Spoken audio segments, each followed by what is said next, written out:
Hello and good morning to the United Stand. It's our Manchester United Transfer Daily on this Monday morning. I don't know whether it's because it's the monotony and pain of a Monday morning, but that 1-1 draw with Liverpool actually is making me feel a little bit more sicker than I normally would. Not happy with it. Another game at home where we've dropped 2 points to a small club. We've had Stoke, we've had Burnley, we've had West Ham, we've had Arsenal, and now we've had Liverpool.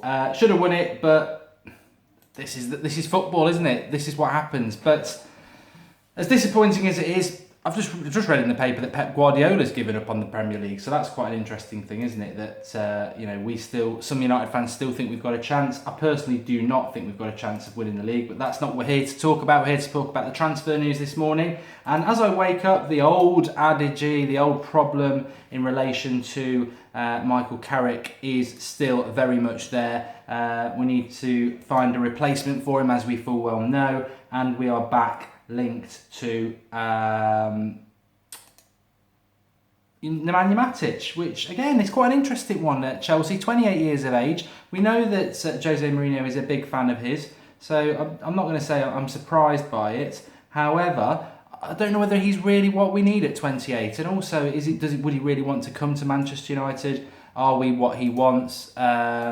Is he what we need? I think, I don't think we should be looking for an identikit replacement for Michael Carrick. I think what we should be looking for is something a little bit different, something that we haven't gone for before. We didn't replace Roy Keane. We still haven't replaced Roy Keane, but we've still managed to win league titles without him because we've evolved into something different, and that's what Manchester United should do. I think we should be going down the sort of Bakayoko, Kessie, or even a player we've already got, a Fosu Mensah type, who gives us something a little, the modern day centre midfielder with pace and power, that ability to close down spaces quickly, which I think, yesterday against Liverpool, you look at their pressing game, I think, he might not be quite ready yet, but a Fosu Mensah in that sort of game at his best would have caused them more problems than I think Herrera, Pogba and Carrick did collectively because of his pace and power, but we didn't have that. I think Matic is somebody else's midfielder who's won titles for somebody else. A 28-year-old midfielder coming in to replace Carrick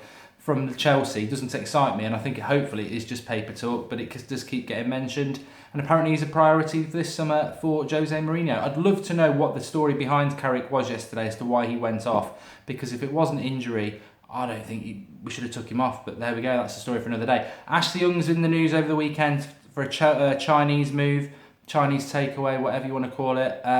He's on over £100,000 a week. He's over 30. He doesn't even get on our bench for games. I'd say get rid of Ashley Young. He's a player I said in the summer. I think he's a decent squad player, but would Ashley Young have would Ashley Young have helped us win the game yesterday? No. Would Ashley Young help us win a game away against Stoke next week? I think Lingard's better. I think Ashley Young, get him off the wage bill again.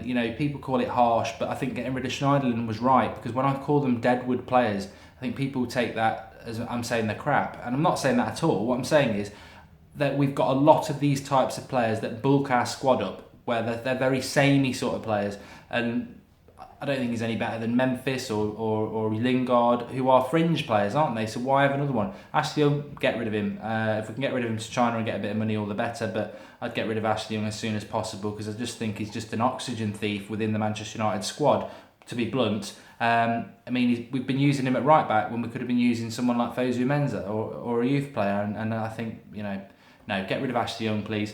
Touched on Memphis there. I'd expect Memphis to go this week. Leon very, very interested. All they've got to do is cough up £20 million, or somebody's got to cough up £20 million. He's just nowhere near the bench. He's nowhere near part of the squad. And I think even if he was, he's so distant from the team now. You'd be talking about 4 or 5 games for him to get back into the rhythm of it. So I can't see that happening at all. Bit of banging up there. They're still not happy about the Liverpool result. So I would expect something to happen there. But for transfer news, 2 weeks to go, I think we should be making some transfer deals. I do. I think people are quite happy with the way we're going at the moment. And, I got a little bit of stick yesterday for saying Jones and Rojo weren't very good. I suppose the yardstick that I measure them against is what Manchester United should be doing. And I thought Jones made a massive mistake to lead to the corner for Liverpool to score. And I thought him and Rojo at times on the ball were getting pressured and didn't, they might have had okay games, but this is Manchester United. And what I still keep coming back to is we are awful at set pieces. We're not particularly good in the air. That's where the goal came from. And, Liverpool always look to threat in the air, as do other teams. And a corner now, it's not even a joke. If you watch the United Stand watch-alongs, when we get a corner, I just say give them a goal kick. Because we are absolutely diabolical at corners and set pieces. And whether you like Jones and Rojo or Smalling or Blind or whoever, it doesn't escape the fact that we are awful at set pieces. And the only way we're going to improve at set pieces is either by chucking Fellaini on for the last 10 minutes, which is an option when you need a late goal. But this is a 90-minute game. We need a centre-back. The centre-back is the position where you will solve as being better at set pieces. I can't be more blunt than that again. That is where we will be better at being at set pieces, is through centre-back. Manolas, Lindelof, Howard is, Jimenez at Atletico Madrid, Van Dijk in the Premier League. I don't care who it is. Go and buy a centre-back. Jones and Rojo might be okay. We don't need okay. We need very good. We need brilliant. That's what Manchester United need. And we certainly need somebody who's good at set pieces. So with 2 weeks left, money's irrelevant. We had an £89 million player yesterday, played pretty poorly. It's not his fault we paid £89 million. I don't mind that we paid £89 million, but I'd quite like us to go and pay 40 or £50 million. And I don't care whether it's over the odds, for a centre-back who can win the ball in the air. That is where Manchester United are terribly woeful at the moment. Corners are a joke. We're laughing about it now. 2 weeks, don't waste the transfer window. Go and spend the money, get a centre-back who's good in the air. That's what I would say. Get commenting below, give us your thoughts, have a good start to the week. And tonight at 8:30, Skype Goldbridge. Anything you want to say, 8:30 tonight, Skype Goldbridge. Tune in, have your say. Have a good day. I'll speak to you very soon.